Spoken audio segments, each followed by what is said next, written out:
Organizar este ciclo con los distintos premios nacionales, porque considerábamos que es verdad que tienen su reconocimiento con el premio nacional, pero nos parecía que era también bueno que a lo largo del año siguiente al que han sido premiados tengan un momento de presencia aquí en la Biblioteca Nacional, ¿no? Y en este ciclo, en ese contexto es en el que está hoy Antonio García Teijeiro, que como muchos sabrán ya, pues ganó el año pasado el Premio Nacional de Literatura Infantil y Juvenil por su poemario Poemar Omar, que además lo hemos escrito bien, porque como él me contaba, no siempre se escribe bien.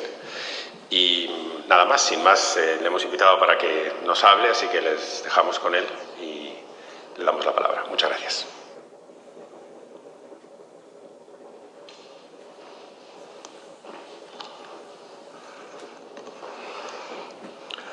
Bueno, pues, boa tarde a todos. Boas tardes. Buenas tardes. Bien, esta conferencia estoy muy contento de estar aquí, porque la Biblioteca Nacional es un sitio emblemático que me apetece mucho visitar de alguna manera, ¿no? A esta especie de conferencia, que espero que sea próxima, le puse el título, a mí que me cuesta mucho poner títulos, no a los libros sino a los poemas, nunca pongo títulos a los poemas, pues le puse el título de La poesía es esa voz que hace preguntas. Decía León Felipe en un texto poético contenido en su libro Parábola y Poesía lo siguiente: poetas, la poesía es una ventana, la única ventana de mi casa. Por esta ventana irrumpe la luz e ilumina todo lo que yo escribo en las paredes. Y sí, la poesía fue para mí esa ventana que me permitió ver la cara al monstruo que cegaba mi vida. Una vida condicionada por la oscuridad, por la hediondez de los discursos que infectaban nuestros oídos, por la ceniza que ensuciaba los paisajes que tenía delante de mis ojos, por el corazón roto ante tanta sinrazón con la que yo luchaba en silencio, pero que me impedía ganar la batalla del miedo, de cierta cobardía y de ilusiones cercenadas por una realidad que me ahogaba. Yo, como León Felipe, tampoco sabía muchas cosas, es verdad, pero como él sentía que la cuna del hombre la mecían con cuentos, que los gritos de angustia del hombre los ahogaban con cuentos, que el llanto del hombre lo taponaban con cuentos y que, en fin, me habían dormido con todos los cuentos. Algo dentro de mí estaba en ebullición, pero no conseguía aflorar para vencer miedos y mentiras. Yo sentía ya que necesitaba de algo, una herramienta, un arma que desmontase la mentira en que se movía mi vida. Y esa herramienta fue, sin ninguna duda, la poesía. Algo me empujaba a empuñar el arma de las palabras, pero ¿estaba preparado para enfrentarme al monstruo? Sí y no al mismo tiempo. Sí, porque las palabras me hablaban, me empujaban. No, porque yo no leía. He ahí la clave de la escritura de cualquier género. Y al no leer me faltaba el marco esencial para hacer un discurso literario coherente y sólido. Todo se limitaba a expresar deseos, gritos heridos, puñetazos al aire y exabruptos llenos de ira. Pero la literatura quedaba muy lejos. Guardo esos primeros intentos como algo indisoluble de mi necesidad de rebelarme con el mundo que me agredía. Fueron importantes para el joven que se asfixiaba, pero no para el escritor que quería ser.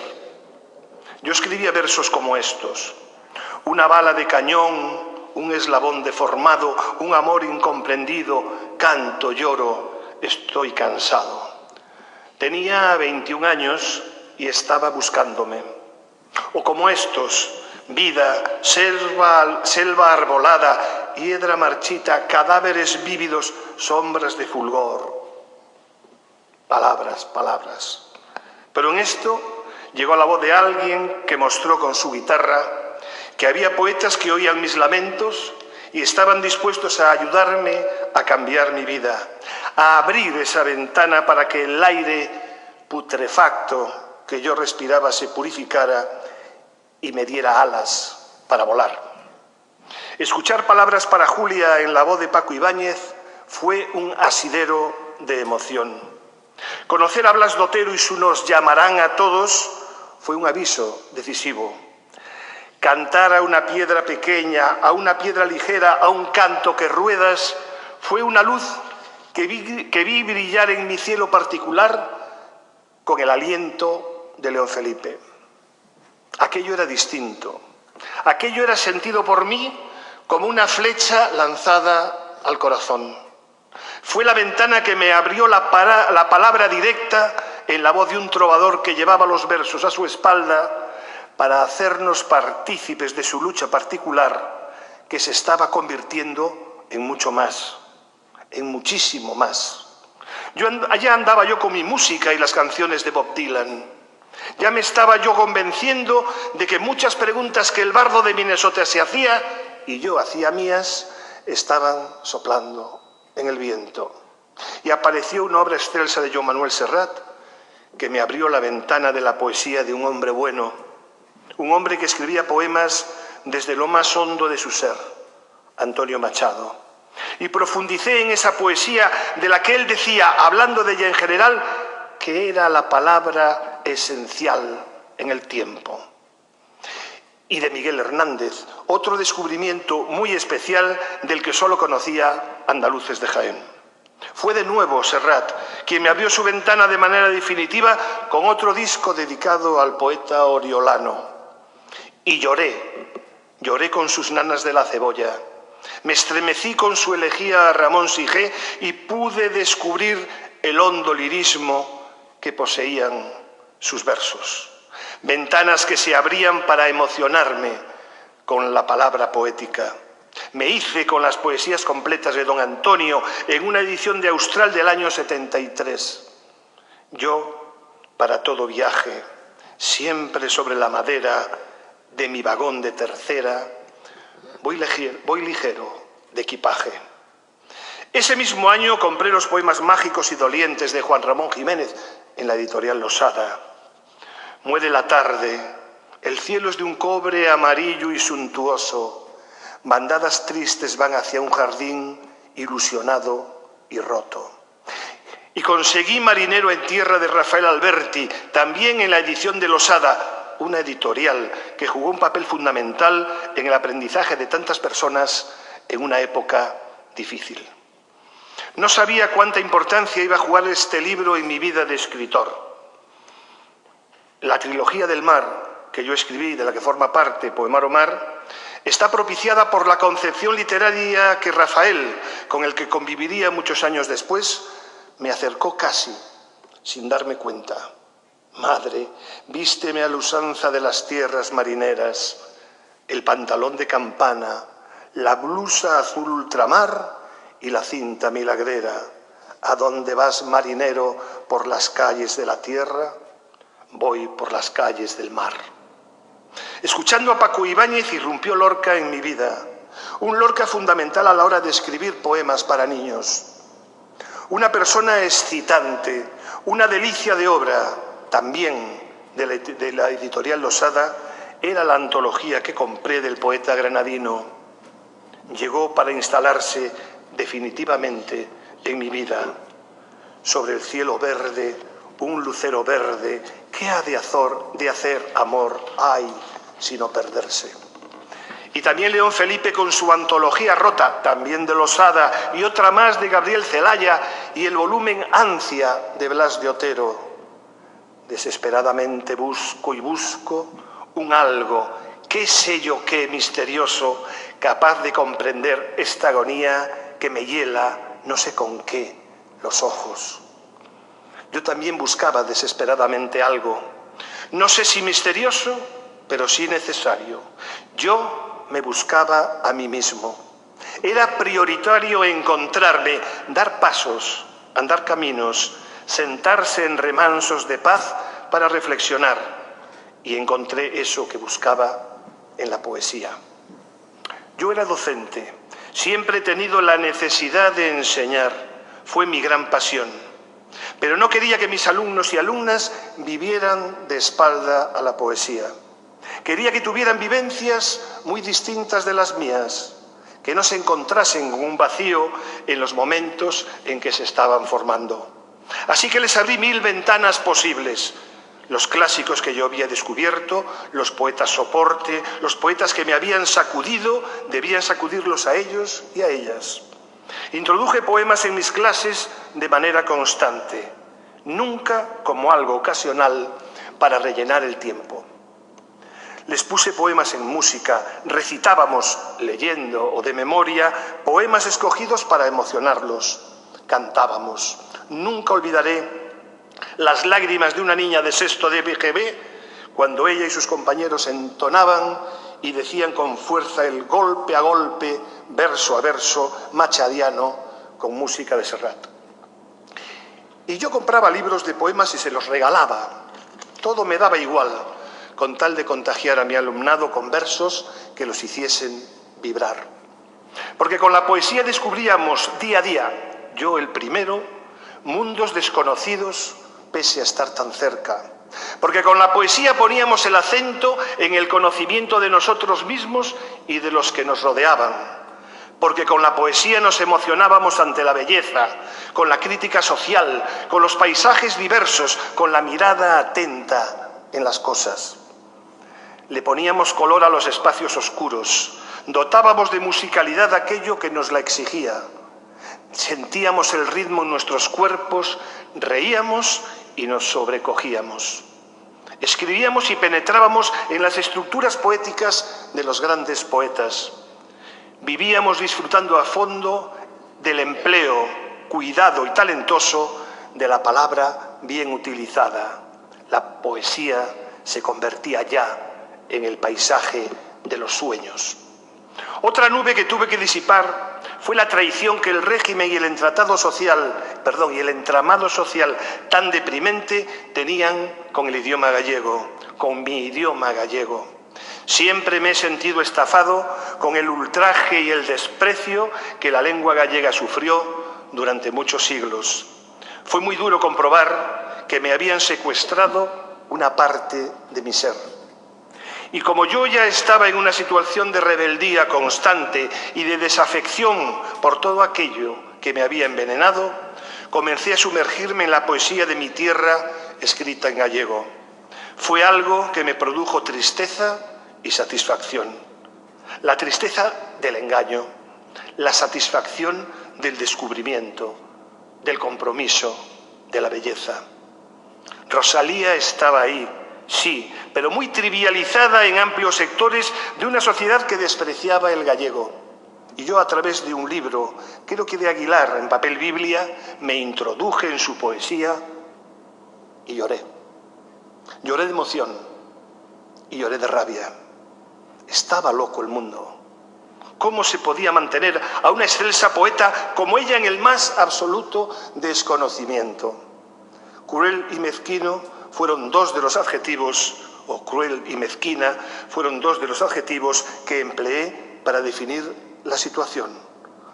Rosalía era, sin duda, nai e señora. Corre o vento, o río pasa, corren nubes, nubes corren camiño da miña casa,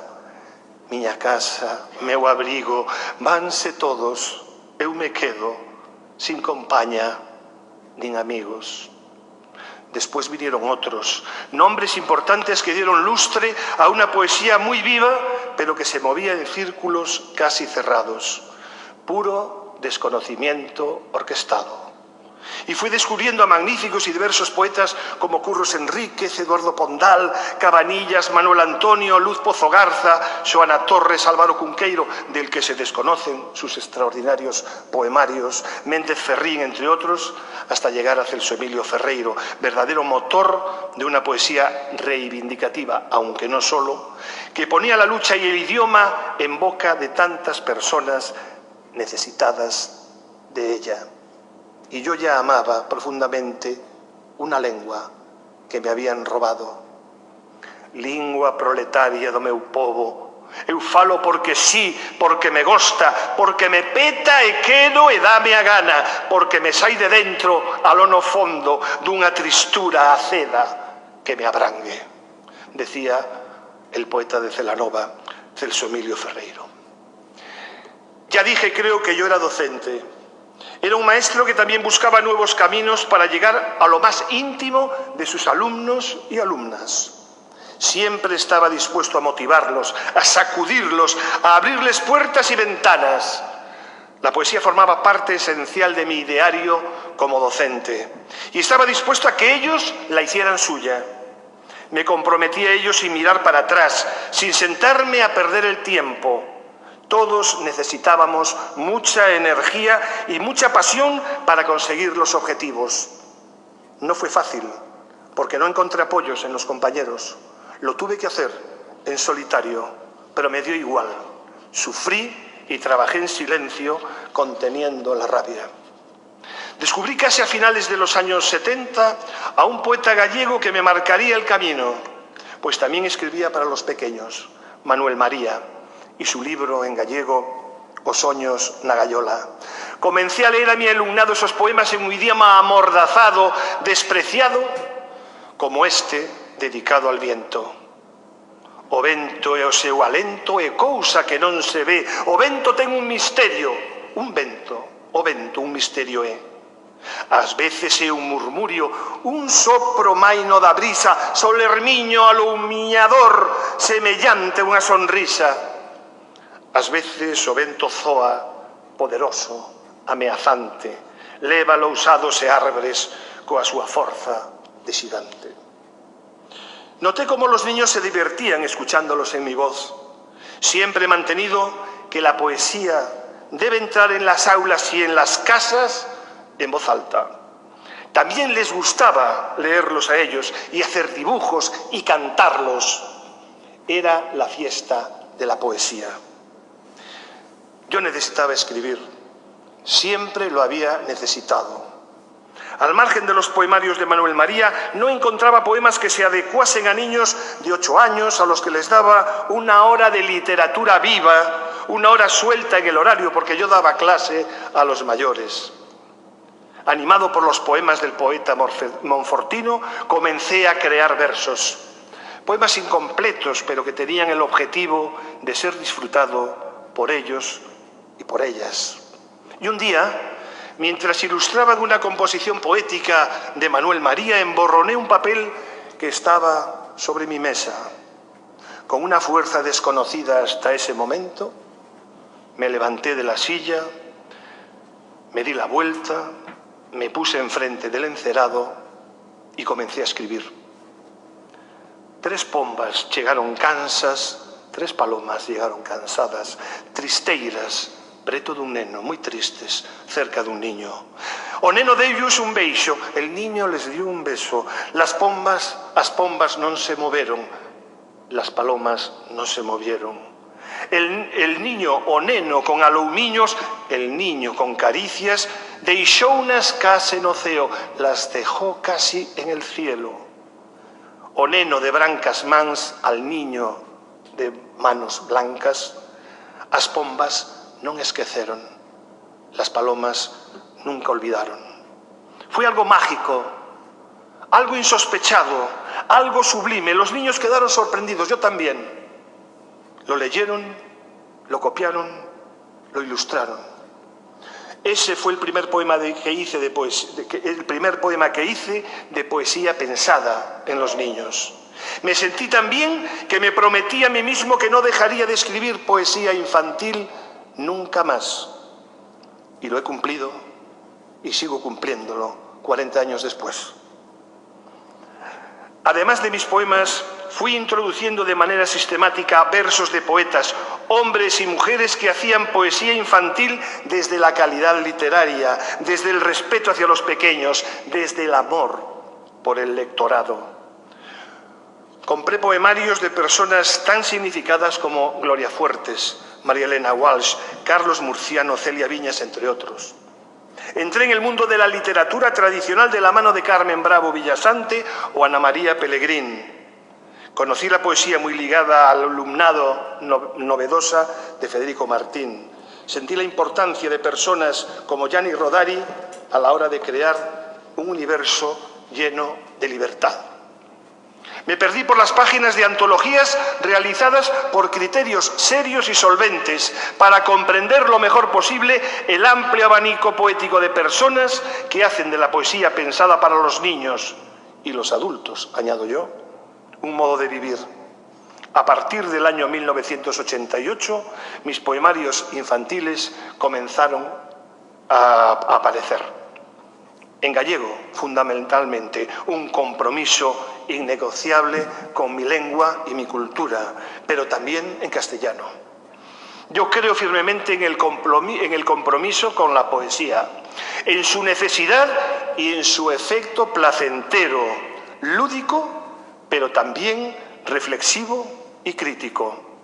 Son 30 años de un trabajo que me mantiene en guardia frente a la frivolidad de ciertos discursos despectivos y frente a la poquísima presencia de la poesía infantil en nuestra sociedad. Mienten los adultos cuando dicen que a los niños no les gusta la poesía. Mienten y lo saben. Quieren ocultar su desinterés afirmando cosas que no son ciertas. Y yo afirmo en voz alta, a los niños les encanta la poesía. Pero para ello necesitan mediadores o mediadoras que crean en esa necesidad, que estén convencidos de su bondad y en que solo desde ese convencimiento contagien su entusiasmo a los pequeños. Solo así se conseguirán resultados. La figura del mediador o mediadora se hace imprescindible para que la poesía esté cerca de los lectores. No se les puede negar el derecho a que la conozcan, la gocen y hagan de ella una faceta importante en su formación. No es tarea de la escuela hacer poetas, faltaría más, pero sí hacer alumnos que amen la poesía. Es un derecho de formación humanística. No es tarea de la escuela conformar, sino formar el gusto de estas disciplinas.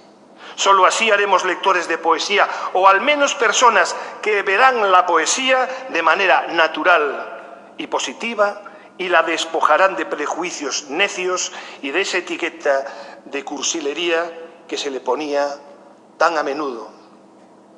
No hay presencia de poemarios en los medios de comunicación, ni de literatura infantil y juvenil, una laguna que los define. No hay presencia en los hogares de libros de poesía. Hay el miedo de los adultos. De ahí la innegociable presencia de los mediadores para llevar a cabo esta tarea imprescindible. Pero no cualquier clase de mediadores.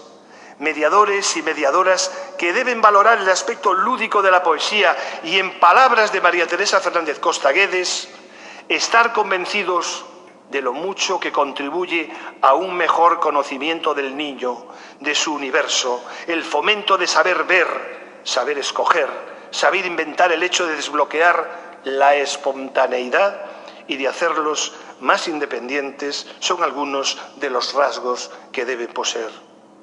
Mediadores apasionados por su profesión, mediadores que han de emocionarse para emocionar, que han de sumergirse para sumergir, que han de estar convencidos para convencer y seducidos para seducir y contagiados para contagiar. No nos olvidemos de que la poesía ni se impone ni se enseña. La poesía se filtra desde la emoción, desde la naturalidad, desde la palabra dicha en voz alta, desde el cariño y desde el afecto. Solo así se podrá poner el hecho poético en el lugar que le corresponde. Solo así se pondrá en valor el uso preciso y precioso de la palabra literaria. Llevo muchos años luchando por la presencia de la poesía en las aulas, en los hogares, en la sociedad. No es, ni fue nunca, una tarea fácil.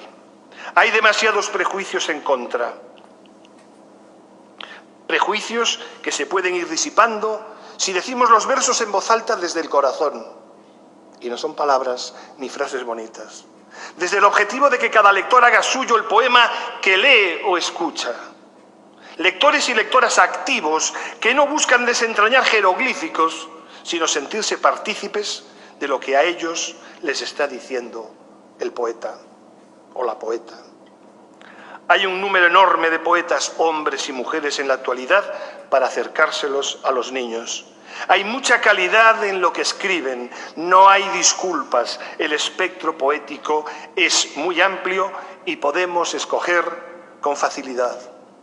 Hoy en día, los poetas, las poetas, no defraudan.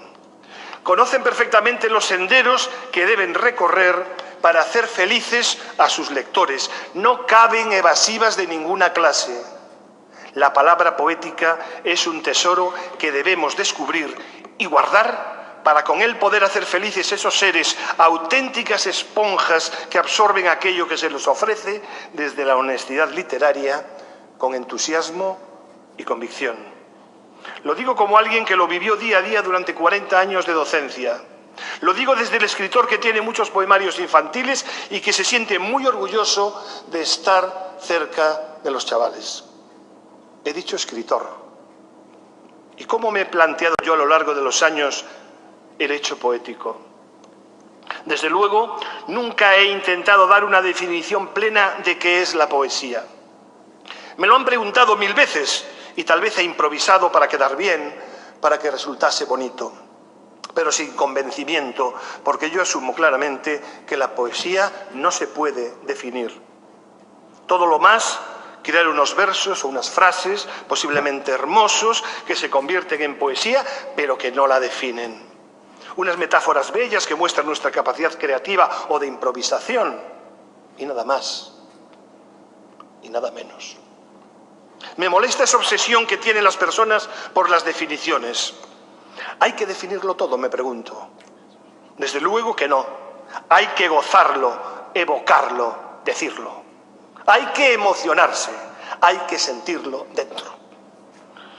Quiero traer aquí ahora las palabras que mi amado Federico García Lorca dijo a viva voz a Gerardo Diego, su compañero de generación. Pero, ¿qué voy a decir yo de la poesía? ¿Qué te voy a decir de esas nubes, de ese cielo? Mirarlas, mirarle y nada más. Comprenderás que un poeta no puede decir nada de la poesía. Eso déjaselo a los críticos y profesores. Pero, Gerardo, ni tú, ni yo, ni ningún poeta sabemos realmente qué es la poesía. Ni más ni menos.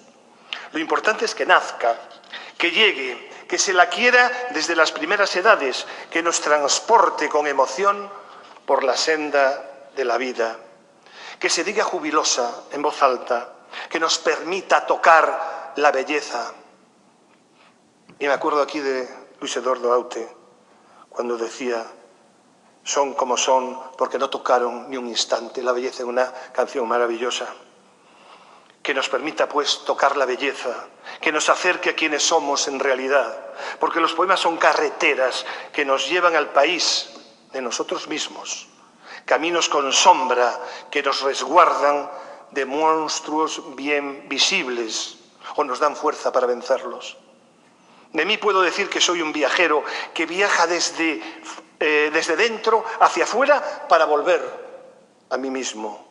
Un caminante que emprende un viaje incierto a cualquier parte en busca de algo o de alguien.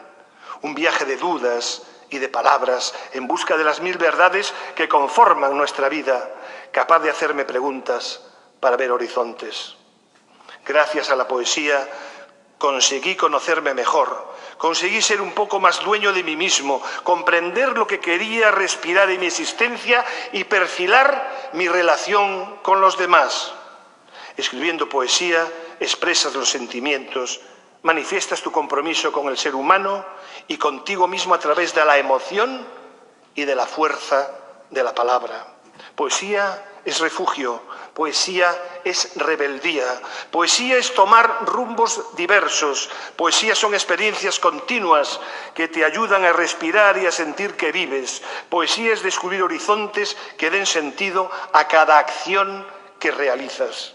es estremecimiento, es luz, es hacerse preguntas. Como se puede advertir, es muchas cosas, pero que mantengo, es imposible definir.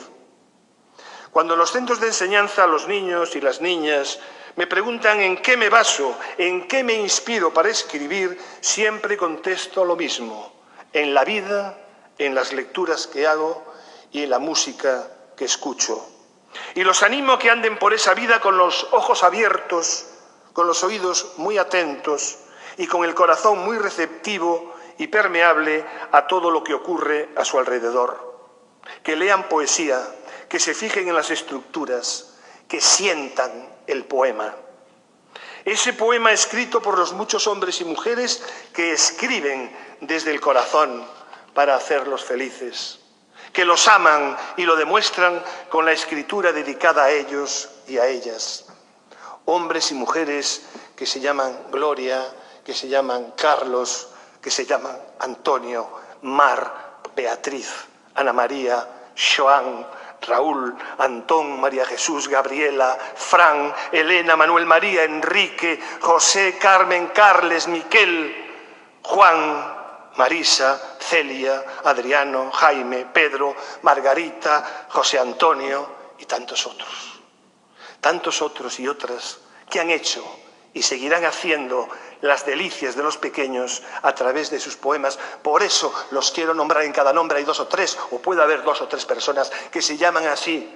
Y es un pequeño homenaje que yo, con este Premio Nacional, quiero hacerle a esas personas que en el silencio escriben para los pequeños poesía y a veces pues no tienen el reflejo que sus obras merecían, porque ya sabemos que la poesía sigue siendo una hermana pobre de la literatura. Poetas que siempre serán capaces de plasmar en sus versos las miradas de tantas personas que son capaces de emocionarse con la palabra poética. Que, como ha escrito mi amigo y gran poeta Juan Carlos Martín Ramos, puedan dejar un deseo poético en versos como estos. Quiero escribir un poema que nunca antes se haya escrito, que cada vez que lo leas sea distinto, que cuando cuente un secreto te hable al oído, que si quiere protestar lo diga a gritos. Hermosas palabras, palabras desde el corazón, palabras que mojan y que acarician. Y luego, en el desarrollo de mis sesiones con ellos, les pregunto a los niños y a las niñas si son capaces de acertar cuál es mi palabra favorita. El torbellino de voces puebla el aire y rara vez dan con la respuesta adecuada. Se asombran cuando les digo que mi palabra favorita es la palabra palabra. Entonces les aclaro que con las palabras que utilizamos podemos llevar a cabo todo lo que fueron diciendo. Con las palabras amamos, con las palabras queremos, con las palabras herimos, con las palabras nos agarramos a algo, con las palabras viajamos, dejamos volar nuestra imaginación, andamos, etcétera, etcétera. Sí, la palabra, porque yo amo profundamente las palabras, desnudas o vestidas, tristes o alegres, conquistadas o perdidas. Siempre estoy en actitud constante de retenerlas, de tocarlas, de sentir que forman parte de mí. Porque hace ya bastante tiempo me di cuenta de que me las había robado un viento miserable que no quiero recordar. Un viento cruel y frío, insensible al calor. Leyendo al poeta gallego Bernardino Graña, di con unos versos hermosos que decían: o vento levou follas e palabras, levou rumor e ruido, el viento se llevó hojas y palabras, se llevó rumor y ruido. Entonces, como me llegaron muy directamente adentro, me hice fuerte y escribí: que astralla de novo que quero berralas, que quero dicilas ben forte as palabras, levou unas o vento a cambio de nada, deixoume unhas follas, rumores, borralla, palabras fermosas, palabras gastadas, palabras, palabras, no vento zoaban. Que las traiga de nuevo, que quiero borrarlas, que quiero decirlas bien fuerte esas palabras. Se las llevó el viento a cambio de nada, me dejó unas follas, rumores, morralla, palabras hermosas, palabras gastadas, palabras en el viento zumbaban. Sí, sonaban, zumbaban en el viento buscando preguntas. Yo solo fui capaz de hacerme esas preguntas en voz alta. Esas preguntas que la buena poesía se hace sin saber si alguien le va a dar respuestas. Quise expresar deseos y cogerlos con la mano si estaban en el aire. Otra de las funciones del poeta. Pero después de tantas andanzas, solo quiero expresar este deseo profundo para terminar. Que los niños y niñas se emocionen con la palabra literaria y que no dejen que ningún viento traidor, tenga la forma que tenga, se las robe. Esa sí será una buena manera de crecer por dentro y de prepararse para una vida que no les va a regalar nada. Muchas gracias.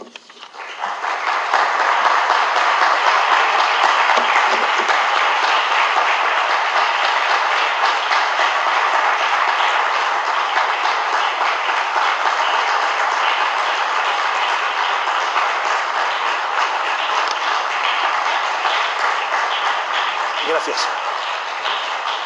Bueno, ahora me gustaría que instaurar una conversación, responder a preguntas que os puedan interesar o que sean curiosas. Esto que he leído resume un poco que la poesía es esa voz que hace preguntas. A mí me parece que es muy importante que nos estemos haciendo preguntas.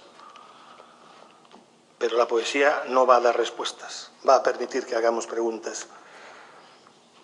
Así que me gustaría, pues eso, contestar, que alguien hiciese alguna pregunta. Aquí hay muchos amigos, mucha gente que quiero profundamente. Incluso alguien que hace muchos años que no veo. Pero, bien, que me encantaría poder conversar un poco con vosotros, porque no se trata aquí de soltar más rollo del que hay, ¿no? De soltar más sería aburriros. Entonces, bueno, mi querido amigo Teo Puebla, el segundo ilustrador que yo tuve y del que estoy, bueno, y aparte de ser amigo y una gran persona, es un ilustrador extraordinario y seguirá siendo un ilustrador. Teo, primero, gracias por venir. Enhorabuena, querido amigo. Han pasado los años y recoges el fruto a toda una vida dedicada a lo que acabas de expresar, a los niños y a sus encantos y a sus sueños. Enhorabuena y después te daré un muy fuerte abrazo. De momento te quiero hacer una pregunta. ¿Cómo te planteas el resto? Bueno, quizás sea una exageración, pero de aquí en adelante, después del premio, si vas a establecer un antes y un después. Bueno, gracias, Teo, por tus palabras. El Premio Nacional para mí, por inesperado, porque también creo que tiene muchísimo de lotería, lo único que me provocó fueron dos cosas muy grandes. Una emoción inmensa. Habéis dado cuenta que cuando hemos hablado aquí hemos estado hablando de emoción continuamente, porque yo creo que la poesía sin emoción no es poesía, ¿no?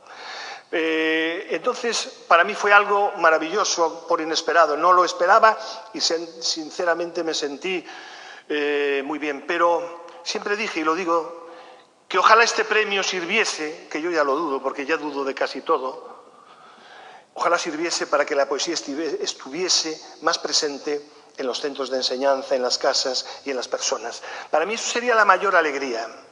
A partir de ahí, como uno ya va cumpliendo años, pues sinceramente voy a seguir escribiendo a mi aire, sin presión de ningún tipo, porque yo nunca me presioné en ese sentido. Lo único que me presiona es no repetirme, es intentar que cada poema que haga o que cada poemario que haga aporte algo, no descubrir nada, porque yo mantengo que ya no se descubre nada, todo está inventado. Es cuestión de saber captarlo y hacerlo llegar para que nos podamos comunicar algo fundamental dentro de la poesía. Entonces, yo te diré, Teo, que sinceramente sigo igual, seguiré escribiendo, seguiré yendo por centros, seguiré yendo a asociaciones de vecinos que me lo piden, seguiré firmando manifiestos que hablen de la igualdad y de la necesidad de hacer las cosas, sin ninguna prisa, sin ningún problema. Quiero decir que seguiré escribiendo porque escribiré hasta morir, pero tendré mucho cuidado en seguir manteniendo un poco la honestidad literaria. A mí me parece que si algo puede definir mi poesía en ese sentido es la honestidad literaria. Yo no hago poemas para que sea fácil para los niños, porque mucha gente piensa que los niños son tontos, ¿no? Y hablar aquí con tantos compañeros maravillosos que escriben para niños, para jóvenes, para adultos, porque realmente es para todos, creo que lo entienden perfectamente, pero los niños no son tontos, los niños son niños y son muy listos y muy críticos. Lo que pasa es que a los niños a veces les falta alguien que les ponga al lado un buen libro.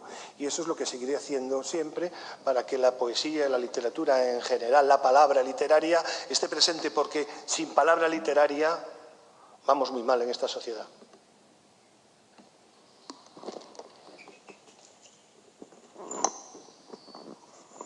Bueno, en primer lugar, enhorabuena, porque nos ha hecho pasar 35 minutos extraordinarios, por lo menos a mí, creo que a todos los presentes, y felicitarle por esa vocación docente verdadera que tiene usted. Usted es maestro, no es funcionario de la enseñanza, y ese amor que usted a los alumnos poco a poco les ha ido incluyendo, eso es una semilla que se lo van a agradecer toda la vida.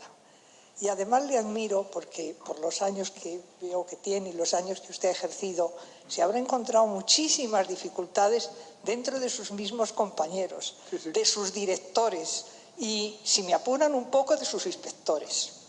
Yo voy a contar una anécdota. En una ocasión yo recomendé a una inspectora, una amiga mía, también una gran docente y una amante de la poesía como usted. Y cuando me la volví a encontrar me dijo: oye, pero esa señora, si en clase no da nada más que recita poesías. Y le dije: ¿pero a ti te parece que con esas poesías no está dando un verdadero sentido a la literatura? Y otra anécdota, me he encontrado en centros donde Gloria Fuentes, docentes, por desgracias muy pocas, pero algunas docentes y algunos docentes me han dicho: mire usted, que por comprar la directora o el director obras de la Gloria Fuentes, y esa señora no dice más que tonterías. Y yo les contesté: pero ustedes conocen la psicología del niño, ustedes han percibido el amor que Gloria Fuentes inculca al alumno en todas sus obras. Entonces le doy la enhorabuena y ojalá en estos momentos España tuviera educadores como usted. Bueno, muchas gracias por esas palabras. La verdad es que estoy de acuerdo con lo que... No me trates de usted, soy mayor, pero te voy a tratar de tú, ¿vale? Muchas gracias por las palabras que has dicho y yo estoy completamente de acuerdo con lo que estás diciendo. Mira, yo creo en el valor terapéutico, que suena horrible a nivel literario, de la poesía. Mis últimos 4 años en un colegio donde tuve que luchar contra todo y contra todos, a pesar de haber sido el que fundó la cooperativa, los últimos 4 años antes de jubilarme di clase, talleres de poesía para alumnos de primero, segundo, tercero y cuarto de la ESO. A lo largo de mis años de docencia, todas mis clases empezaron con un poema siempre. Hoy esos niños, que ya son hombres y mujeres, te recuerdan por esa poesía. Ninguno de esos niños, que es lo que yo venía diciendo aquí, va a pensar que la poesía es algo ridículo, algo cursi, algo que solo gusta a las niñas, etcétera, etcétera. Todas mis clases empezaban. Y si yo un día, como era jefe de estudios, llegaba así un poco cruzado y empezaba la clase, me decían: Antonio, que falta el poema. y se leía el poema. Uno lo leía y todos los demás leían ese mismo poema en voz alta. Era una orquesta sinfónica. Y te diré además que en estos 4 años últimos en que yo solamente los lunes daba taller de poesía, sentí ese valor terapéutico. Gracias a la poesía, muchos niños malos estudiantes, niñas malas estudiantes, que no funcionaban nada bien a nivel personal y tal, se fueron enganchando a la poesía y consiguieron hacer textos de los que me siento orgulloso. Entonces creo profundamente, soy un apasionado de la poesía, soy un apasionado de la docencia, soy un apasionado de todo aquello que me robaron y soy un apasionado de esa palabra literaria que les hace a los niños reflexionar, les hace pensar. No me gustan simplemente las obras cómodas en las que todo es jajá, jiji, bla, bla, ble, ble, ble, ble. Me gusta que haya algo que los remueva un poquito, que los sacuda. Y yo, afortunadamente, pienso que es algo que está ahí y que aún faltan muchísimos pasos que dar, muchísimos, porque aunque es cierto que ahora cada vez se lee más poesía, tengo que decir que aún falta, hay mucho desconocimiento, mucha falta de interés, en fin, yo creo que tienen que pasar, si no generaciones casi, ¿no?, para que realmente la poesía sea algo natural en las aulas. O sea que gracias, muchas gracias por tus palabras.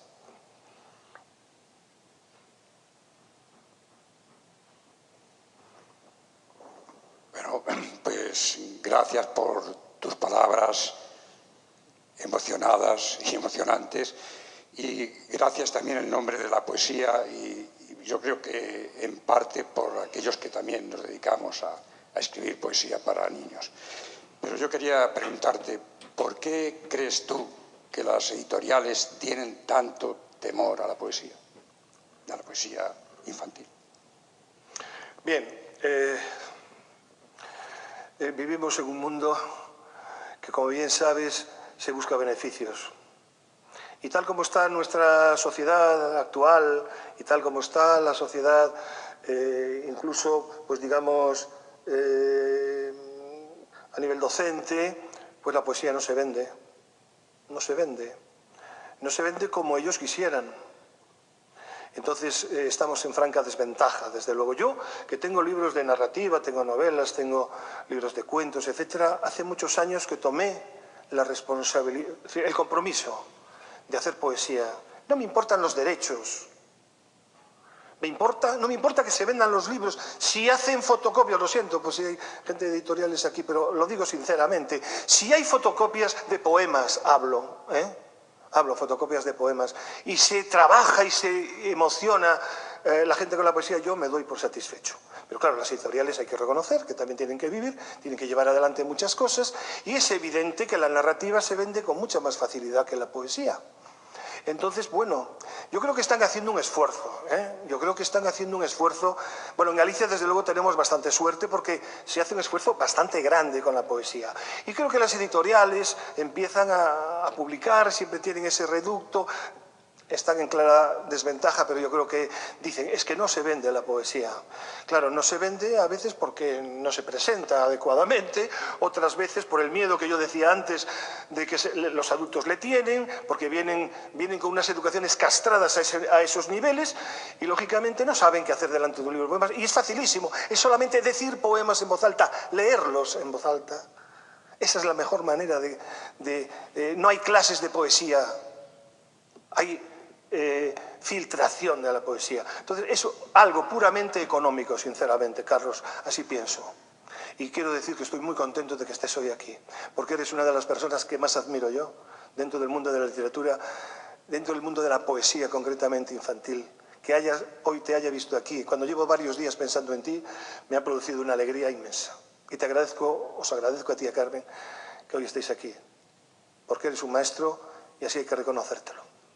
Y no le estoy haciendo la pelota porque no le voy a pedir nada. Es simplemente que lo pienso. Porque hay que acordarse de las personas que llevan muchos años escribiendo poesía. Porque es muy difícil publicar poesía y muy difícil. Las personas que escriben poesía no piensan en derechos. La gente que está aquí, que escribe literatura infantil y juvenil, Lo hacen porque creen profundamente en eso, porque aman profundamente a los lectores, porque se emocionan en los centros cuando van a los encuentros. Y eso para mí es muy importante. Hola, Antonio. Hola, Ana. Quería, además de darte la enhorabuena, decirte que creo que has conseguido algo muy importante a favor de la poesía, y es que le den el Premio Nacional de Literatura Infantil y Juvenil a una obra de poesía. Yo creo que con eso ya te tienes que sentir muy halagado, además del premio por lo que has conseguido, porque yo creo que eso no es nada fácil. Y es verdad que a los niños, a las niñas y a los jóvenes les gusta la poesía, pero es verdad que es mucho más difícil sacarlo adelante, ¿no? Entonces, que le hayan dado el premio a una obra de poesía a mí me sorprendió muchísimo, me alegró muchísimo y me parece que es algo que te tiene que enorgullecer. Gracias. Gracias a ti, Ana, por supuesto. Es decir, mira, yo no sé, estos premios nacionales, creo que es desde el año, no me acuerdo ahora. ¿Qué más da? Yo digo una fecha, seguro me voy a equivocar. 78 por ahí, ¿no? Ana, gracias, Sara. Si no lo dices tú, ¿quién lo va a decir? Muy bien, Sara. Pues desde el año 78. Bueno, pues desde el año 78 solamente se han dado Premio Nacional de Literatura Infantil y Juvenil a 3 libros de poesía. Uno de Carmen Conde, ya al principio de todo, una mujer que también aportó muchísimo en su momento y también quiso escribir para los niños, en castellano hace muchísimos años. A Miquel Desclot en el año 2002, creo que fue, hace 15 años, y ese del 2017 que me tocó a mí. Y digo me tocó porque que gane un libro de poesía en gallego, que gane un libro de poesía en gallego, con todos los libros que se publican en España, a nivel infantil, juvenil, en los distintos idiomas, ya hace falta tener suerte. Entonces, eso indica mucho también, ¿no? Que de vez en cuando suena la flauta. Por eso decía yo que una de las cosas que cuando me dieron este premio, que yo estaba además sentado frente al mar, iba a coger un libro y me llamaron del ministerio y estaba viendo el mar, ese mar que yo poemé en ese libro. Cuando yo recibí ese premio dije algo que ojalá esto sirviese para que la poesía pudiese entrar, y lo dije antes también, en las escuelas, en las aulas, si prestase más atención a tantas personas, porque el premio es lo que es, pero el premio es de mucha gente que está haciendo una labor extraordinaria, y aquí hay algunas personas que así que puedo afirmarlo, que realmente esto sirva para que la poesía se ponga más de moda. Lo que pasa que ya no sé, porque parece que sí, pero después parece que no, y después no sé qué. Bueno, no lo sé, pero si sirve para eso, que no tengamos que esperar 15 años más para que le den un premio nacional a un libro de poesía. Pero bueno, muy emocionado, la verdad, te lo digo, Ana, muy emocionado. Lloré en cuanto me lo comunicaron, porque no lo esperaba, pero ni por asomo. Creí que mi tiempo había pasado y que yo ya no, en ese sentido. Pero yo nunca busqué eso. Por consiguiente, la emoción fue mayor. Muchas gracias, Ana. Un placer.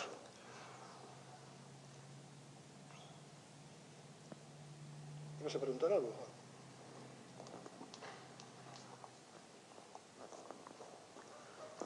Sí, yo quería preguntarte algo que bueno, es evidente que además de escribir poesía tienes esa capacidad de transmitir esa emoción que reivindicabas como lo que es la poesía, ¿no?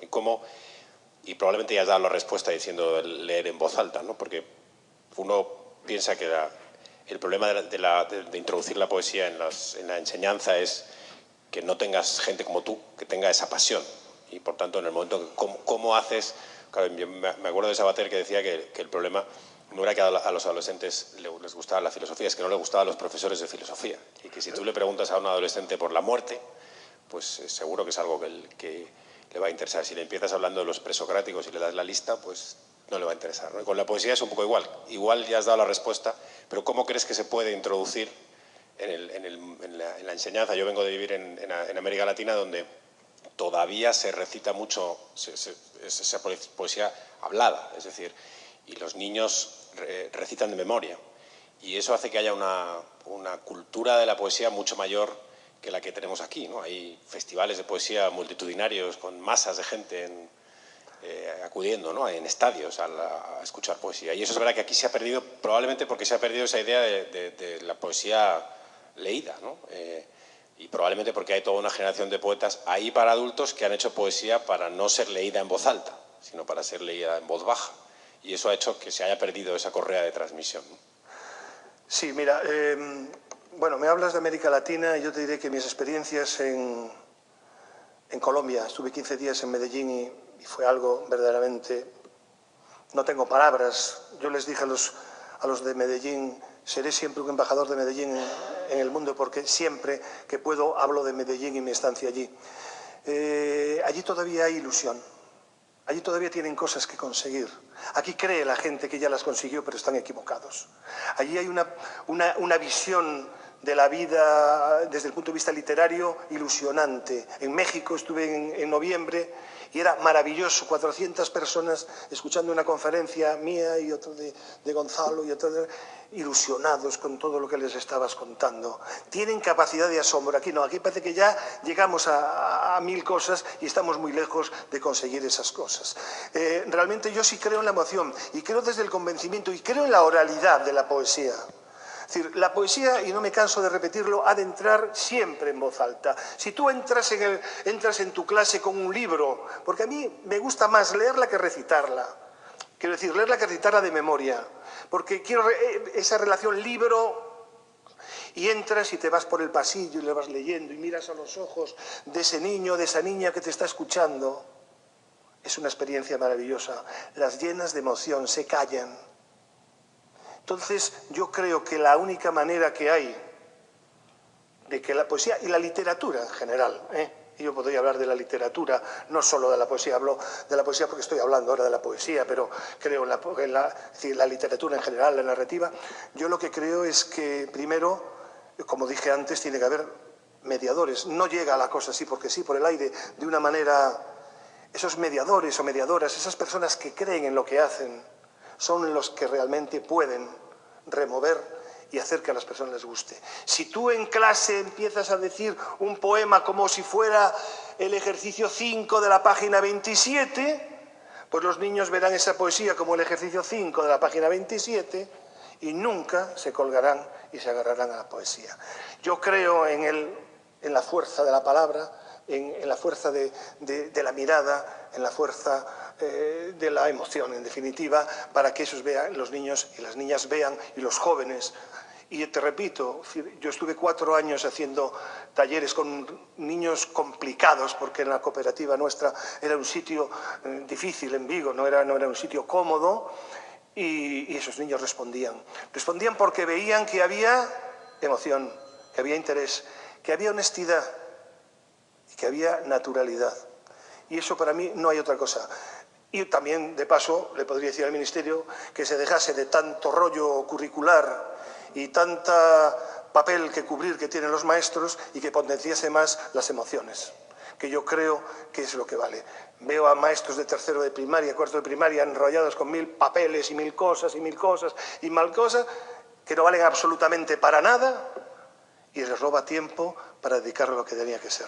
Y además, también, qué pena que no haya nadie en el Ministerio, pero también se lo diría, mientras los centros de enseñanza no tengan una biblioteca en su centro, que no dependa de la voluntariedad de una persona que en sus ratos libres la pone a andar, no hay nada que hacer.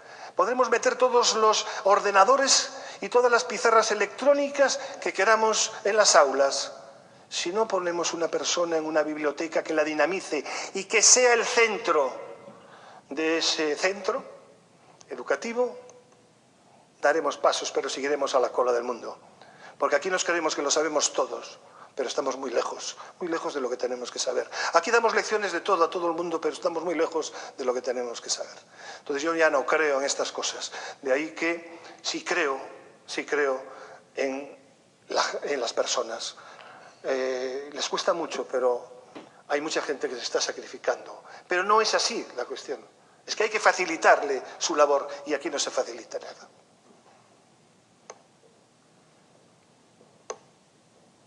Bueno, querido Antonio, te felicito por esta exposición tan brillante. Me está gustando mucho este debate. No suelen gustarme los debates posteriores. Muchas veces uno se pregunta por qué les cedieron la palabra al público, me incluyo entre ellos, y estoy escuchando cosas sinceramente muy interesantes, lo que la gente está comentando y lo que tú respondes. Yo quería preguntarte en plan curiosidad, no morbosa, tus dómines cuando tú eras un chaval, un cativo, yo somos de la misma quinta, yo soy un par de años más viejo, ¿qué leían en clase? Si es que leían, ¿qué comentaban? A mí mis dómines me leían a Gabriel y Galán, por ejemplo. La Pedrada tuvimos que memorizarla y no me arrepiento en absoluto y la recuerdo todavía cuando pasa el Nazareno de la túnica morada, etc. Pero bueno, yo no voy a contar ahora mi experiencia, sino que quiero saber la tuya, si eres tan amable, porque algo se leería también entonces y algo llegaría al muchacho, ¿no? Al muchacho, digo, que en fin, que estabas allí, al muchachito. Gracias. Ay, Vicente, Vicente. Bueno, yo no leí nunca nada. En clase no se leía nada. Y yo estaba en uno de los mejores colegios de Vigo, los Hermanos Maristas del Pilar. No leíamos nada, la biblioteca estaba cerrada. Solo valía para que un cura metía allí a algún niño a hacerle sus cositas. En la biblioteca que estaba cerrada. Ningún libro. La literatura que yo estudié fue la literatura de aprenderme de memoria la vida de Lope de Vega, de Cervantes y de lo que se ponía, las obras, toda la lista de obras y obras y más obras, y nada más. Mira, cuando yo fui a la Revaleda de cuarto, cayó Jorge Guillén. Los alumnos, al menos de nuestro colegio, nos mirábamos y decíamos, ¿quién es ese tío? Es decir, yo decía antes, yo intentaba escribir porque quería romper con todo aquello que me ataba, con todo aquello que yo notaba que me estaban engañando. Y me estuvieron engañando mucho tiempo. Pero yo no acertaba, yo cogía cosas así que yo más o menos ponía, pero eran muy malas, porque a mí me faltaban lecturas. Yo no leí nada. Yo empecé a leer a los 17 años aproximadamente. Y recuerdo que fue La familia de Pascual Duarte lo primero que leí. Y en gallego, Las semblanzas de Cunqueiro. Yo no leía hasta que llegó Paco Ibáñez, como dije, que por mucho que les diga, Paco Ibáñez fue mi único profesor de literatura. Y Serrat, con sus dos LPs. Pero Paco Ibáñez, yo, gracias a Paco, conocí a Blas de Otero, a Celaya, gente que me dio fuerza para continuar. Y después a todos los demás, José Ángel Valente, todo el romancero, todo, ahí estaba todo lo que yo necesitaba. A partir de ahí empecé. Pero yo no leía nada. En mi casa no había libros, había unos cuantos rojos y azules para adornar. Solo salvé un platero y yo, y 2 libros de Celia de mi madre, pero no había nada. Yo me sentía solo, como una isla desierta totalmente. Había alguna gente que leía los clásicos juveniles de aquella. Nosotros en el colegio, nada, en mi casa, nada. Y a partir de los 17 años empezó todo. Yo me siento muy mal cuando lo digo. Ahora me siento muy bien porque a través de los años fui leyendo, ahora menos de 10 libros al mes no leo, siempre estás entre libros, entre tal. A mí Bob Dylan me ayudó muchísimo. Cuando yo escuché por primera vez a Bob Dylan dije, este tío, con esta voz, no sé lo que dice, pero me está diciendo algo. Y entonces quise estudiar inglés para ver qué decía Bob Dylan. Mala cosa, porque a Bob Dylan tampoco se le entendía muy bien. Pero Bob Dylan me llegó directamente al corazón, Vicente. Te lo digo a ti, que eres un dylanita como yo. Bob Dylan fue el primero que me sacudió. Los Beatles me ayudaron a revelarme. Bob Dylan me ayudó a sentir que por la palabra escrita, o digo cantada en este caso, se podía hacer algo. Y Paco Ibáñez me fue mostrando a Blas de Otero y empecé a funcionar. A partir de ahí fue una máquina que no remató. Pero me tuve que buscar la vida con la incomprensión, además, de mi familia, claro. Porque mi padre, como yo era un buen deportista, yo jugaba balonmano en la máxima categoría del balonmano nacional, en 2 equipos, en 3 equipos realmente, y me llevaba mis libros con la bolsa, y por la noche leía antes de apagar la luz. Yo era un tío raro. Un tío raro. Bueno, pues realmente mi padre, que veía que yo estaba dedicado, me gustaba el balonmano y luego fui entrenador y con buenos resultados, me decía, si leyeras en vez de tanto deporte, hubieras sido un gran abogado. Cosa que a mí no me interesaba nada ser abogado, pero planchaba mucho ser abogado. Cuando empecé a leer y empecé a poner en cuestión mil cosas que él defendía, me dijo, a ti de tanto leer te vas a terminar loco como Don Quijote. Y me tuve que enfrentar a esas cosas. A que mi padre, en un determinado momento, porque no fui lo que él quiso, me llamó maestrillo de mierda. Y hoy, a estas horas justo, en Vigo, me conceden algo que es lo más bonito que me pueden conceder, vigués distinguido. No puedo estar porque tenía este compromiso. Si mi padre levantase la cabeza y lo viera, se tendría que tragar las palabras. Y lo digo con cariño a pesar de todo, porque ayer cuando en la radio me preguntaron, cuando te concedieron lo de vigués distinguido, ¿de quién te acordaste? Yo dije de mi padre, que era tan viguista que le encantaría, estaría emocionado por eso. Entonces, no sé si te contesté, Vicente, pero es que yo no tuve nada. Gracias a vosotros, los cantautores de Voces Ceibes, que fueron también otra de las cosas que guardo discos vuestros como algo muy personal, me empezasteis a tocar, a sacudir por dentro. Yo le agradezco a la música realmente muchas de las cosas que fui. Y a nuestro amigo Bob Dylan, para mí, el más grande. Ya sabes que las respuestas están en otro sitio, pero no solo en el viento. Muchas gracias a ti. Sí, no, que yo lo quiero, ¿eh? Esto lo digo un poco porque hay que separarse un poco para decir lo que es, pero lleno de un cariño y de un amor que ya digo, cuando ayer me preguntaron en Radio Vigo, en la cadena Ser Vigo, eso le dije, ¿de quién te acuerdas en estos momentos? ¿A quién tal? Dije, de mi padre. Porque a mi padre yo lo quería muchísimo. Lo que pasa es que estábamos en lucha constante. Pero bueno, como tiene que ser. Efectivamente, como tenía que ser.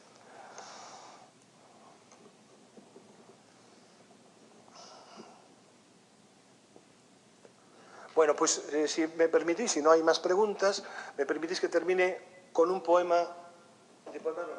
Y ahora lo voy a hacer en castellano, en esta ocasión, que no lo tengo.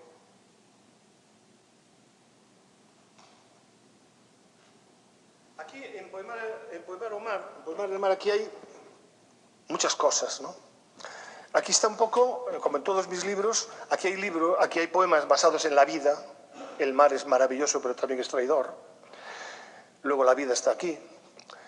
En este libro hay lecturas, aquí hay poemas dedicados a Rafael Alberti, a María Canosa, etcétera, etcétera, y habrá otros posteriormente, otra gente que yo quiero, producto de mis lecturas. Y hay otro producto de mis canciones. Yo siempre amé toda la buena música y a los cantautores en particular, los de Voces Ceibes porque me descubrieron a mi Galicia maltratada y a los otros porque me descubrieron un mundo que yo ignoraba. Y un día estaba escuchando a José Antonio Labordeta, que escribió una canción preciosa que decía: quiero llegar al mar para salvarme, quiero llegar al mar que desconozco, etc., ¿no? Me emocionó. Entonces yo le robé un verso y escribí este poema. Quiero llegar al mar para salvarme. José Antonio Labordeta. Quiero llegar al mar si es que está huyendo para abrazarlo. Quiero llegar al mar y que no huya para agarrarlo. Quiero llegar al mar si está durmiendo para acunarlo. Quiero llegar al mar si está llorando para alegrarlo. Quiero llegar al mar si está celoso para besarlo. Quiero llegar al mar si está gritando para calmarlo. Quiero llegar al mar si está perdido para inventarlo. Quiero llegar al mar si está volviendo para guardarlo. Y esa música me llevó a mí, y me vais a perdonar porque ahora os voy a, no sé, va a ser maravilloso. Quiero llegar al mar si es que está huyendo para abrazarlo. Quiero llegar al mar y que no huya para agarrarlo. Quiero llegar al mar si está durmiendo para acunarlo. Quiero llegar al mar si está llorando para alegrarlo. Quiero llegar al mar si está celoso, para besarlo. Quiero llegar al mar si está gritando, para calmarlo. Quiero llegar al mar si está perdido, para inventarlo. Quiero llegar al mar si está volviendo, para guardarlo. Oye, no es que tenga buena voz porque tengo una voz horrible, pero de verdad tengo que felicitar a la Biblioteca Nacional porque, desde luego, el sistema funciona muy bien, Porque normalmente hay 25.000 cosas que no funcionan, pero esto hasta parecía que sabía cantar y todo. Bueno, pues nada más. Muchísimas gracias. Gracias.